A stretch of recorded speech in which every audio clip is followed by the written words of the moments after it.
Our first road trip report comes from Brighton, where Darren Lindsay has been to see how they're making life safer for vulnerable road users.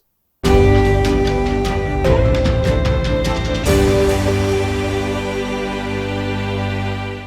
one thing the public in Sussex have told me without fail over the years is how important road safety is to them, whether it's speeding through villages, but particularly those who are killed or seriously injured. For me, the disappointing fact is that nothing seems to have changed over the years. We're still seeing the same numbers of those killed or seriously injured on our roads in Sussex. And we keep doing the same thing over and over again and expecting a different outcome. We know that's the definition of insanity.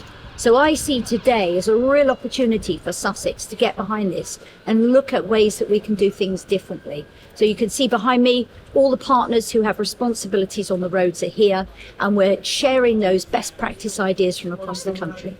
On a national basis, the first thing we need to do is to get every police and crime commissioner to put road safety as a priority in their police and crime plan. Now, I'm delighted that over 90% of those plans now have this featured. That means the chief constable in that area has to have due regard to that priority, and therefore will put resources into it. And then for somebody like me, locally, we've raised people's local council tax to pay specifically for a dedicated roads unit, for example. So I'm really keen to speak to my other colleagues up and down the country. We meet on a regular basis to share those good ideas, to see where areas are doing it really well, and make sure we borrow with pride, because at the end of the day, we all want the same thing. We want those killed or seriously injured on our roads, those numbers to reduce, but particularly those collisions where people lose their lives. There's nothing more awful than that knock on the door for a family member, from a member of the police, to tell them they've lost their loved ones. Unimaginable horror, and we have to do something about this. We've been delighted to welcome Project Edward to launch from Brighton City, and we welcomed our partners here from the Police, Fire Service, Police and Crime Commissioner, Institute of Advanced Motorists, Sussex Safe Roads Partnership, and many others to basically explore what we're doing in Sussex and in the city to improve safety on the roads, bearing in mind the context of active travel, sustainability, and in the environment. We're looking at how we could change people's behaviour, change the road users' behaviour, and make them realise that it's everyone's responsibility to share the roads and share that responsibility to be safe on the roads. Well, this area has always been green to an extent, and we like to think of it as the kind of lungs of the city, but it wasn't usable space before. It was very segregated and there was more space for cars. So, the more space you give cars and vehicles, the more traffic there is. So we've redesigned it so it's a lot more usable for people on bikes. I know you can see people coming through here now, a lot more walking. It's a lot more accessible and usable for people. So it just basically is a nicer, more usable space to travel actively in. I work for Brighton Hove City Council. I work in road safety. My principal job is accident investigation. So I get involved in looking at where accidents occur, trying to make them better. I also get involved in some urban realm schemes. This is where we are now.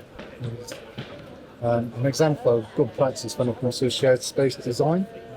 So in here, believe it or not, vehicles are allowed.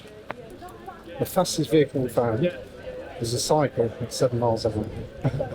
It used to be a major cut through for taxis. We don't get there's a major taxi rank down there, one of the main ones from Brighton. They don't come in here anymore. They rather take a more circuitous route than drive through this road.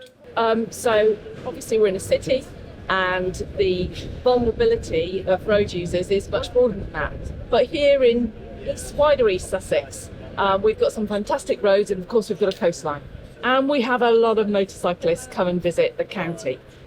In terms of our engagement with those motorcyclists, actually, some of them are very safe road users. Let's just emphasise that, and have been riding a long time and safely. But of course, we also get the speed junkies, and we get those that are just down to literally, sand the pipes and burn the rubber. So in terms of engaging with them, what we've been able to do is to have our Safe Drive Stay Alive programme and also our Safer Bikes programme as well. We encourage their free courses, we encourage motorcycle riders and pillions to come along, and we run through safe management of a road scene and also basic CPR, helmet removal and first aid, so that when people are out and about using the roads, they can help other people in the event of a road traffic collision. We've got the 20-mile speed limits in the city, which is good. It's obviously adopting those and having our culture change so that we expect all our users to run at that kind of speed or below. But the biggest cause in the city, both in terms of drivers and vulnerable road users, is failure to look properly. And failure to look properly is a key aspect. We've got to be much more engaged in the roads. So it's making sure that when you're using the roads, you are engaged with the environment. And that's the message I'd love to get everyone in the city to take on board. And that's the end of the programme and the first day of our 2022 Week of Action. Thank you to everyone who helped with today's events, our partners, and to you for watching. Don't forget to follow our social media channels. We're on Twitter, Facebook, LinkedIn, Instagram and YouTube. Like and share our messages if you can, and post your own road safety messages, adding the hashtag ProjectEDWARD.